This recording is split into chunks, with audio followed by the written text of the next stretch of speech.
सम्मान के प्रतीक के तौर पर यह दिन मनाया जाता है।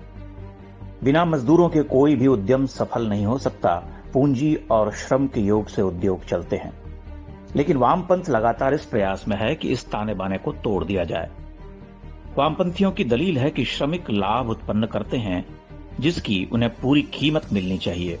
बात सुनने में तो अच्छी लगती है, लेकिन पूरी तरह सच नहीं है। यदि ऐसा ही होता तो कभी कोई कारखाना नुकसान नहीं उठाता। रोजाना हम कारखानों को नुकसान में जाते और बंद होते देखते हैं। यदि मशीनें और श्रमिक ही लाभ कमाते हैं तो सोवियत संघ, वेनेजुएला, क्यूबा और उत्तर कोरिया जैसे वामपंथी देश दिवालिया क्यों हो गए? हर लाभ श्रमिक पैदा करता है तो क्या घाटा भी श्रमिक ही पैदा करता है? इसका मतलब एयर इंडिया के कर्मचारी ही एयरलाइंस को डुबो रहे हैं? जाहिर है ऐसा कतई नहीं है। भारत की ढेरों सरकारी कंपनियां मजदूरों को अच्छा वेतन देने के बाद भी घाटे में चल रही है।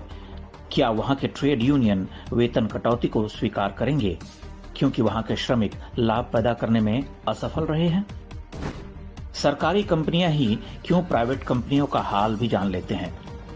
अनिल अंबानी के पास भी अपने भाई मुकेश अंबानी की तरह विशाल पूंजी थी।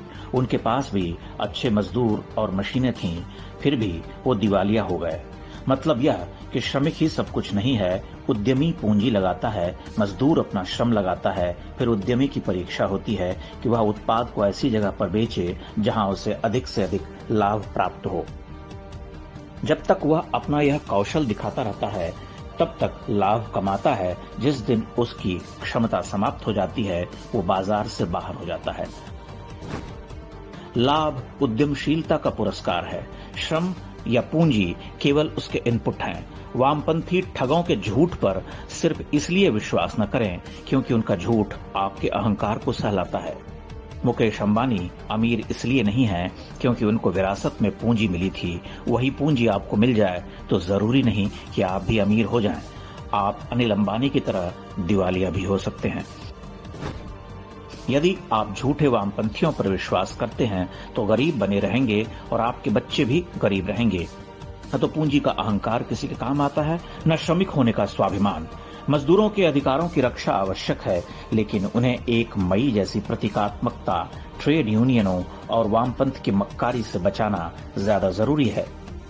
भारत के वामपंथी वैसे भी चीन और रूस के एजेंट हैं, जिन्हें इसलिए पाला पोसा गया कि कैसे वो भारत को आगे बढ़ने से रोक सके। वो अपना काम कर रहे हैं, आप अपना काम कीजिए।